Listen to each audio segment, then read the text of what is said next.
je vais vous faire un tour d'horizon de petits objets que j'utilise dans ma classe pour calmer les uns les autres, pour apaiser certains enfants qui présentent des petits troubles du comportement ou des gros, ou qui se sentent en insécurité dans la classe. Comment on fait pour accueillir des enfants qui préféraient ne pas être là et qui du coup nous le font sentir, soit en essayant de s'échapper, soit en criant. Ces enfants, il y a quelque chose qui déclenche leur réaction, leurs actions, qui sont des défis pour nous parce qu'on ne sait pas forcément comment les accueillir. On a des enfants par exemple qui vont manger leur gilet, leur pull, qui sont toujours mouillés ici, ou alors à la veste, ou qui croquent tous les crayons. Ces enfants-là, très clairement, ils ont un stress. Je sais pas si vous connaissez ça, ce sont des petits objets en caoutchouc à mâchouiller. Ça se nettoie très facilement. Évidemment, on les partage pas. Ça se met autour du cou, et puis hop, ça craque si jamais on tire dessus. Le tabouret sur lequel je suis assise, c'est un tabouret avec une base arrondie qui bouge tout le temps. Donc on peut trouver sa stabilité dans l'instabilité. Et pour les gens qui ont la bougeotte comme moi, c'est assez formidable parce que ça permet de ne pas se sentir coincé sur sa chaise.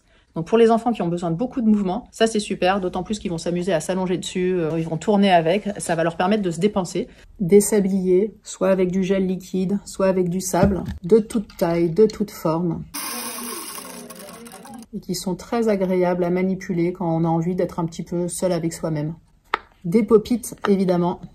Et mon achat préféré, les casques anti-bruit. Ça fait un bien fou. Ça m'arrive que des élèves me les apportent quand ils sentent que je suis un petit peu tendue. On continue à entendre ce qui se passe autour de soi, mais par contre, ça crée une petite bulle qui est fort confortable, ma foi. Surtout dans une classe de maternelle qui est souvent bruyante. Ce qui est intéressant, c'est que ces objets spécialisés pour des enfants qui sont sur le spectre autistique plaisent à tous.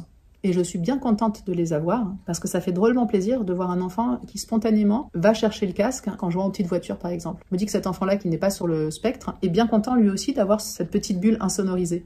Et pour finir, j'ai ma super tente qui occulte la lumière et qui permet de se retrouver seul ou à deux pour un petit moment loin des éclairages et des néons. On y ajoute une petite veilleuse et puis c'est parti pour un moment bien au calme, un petit peu rigolo, loin des autres.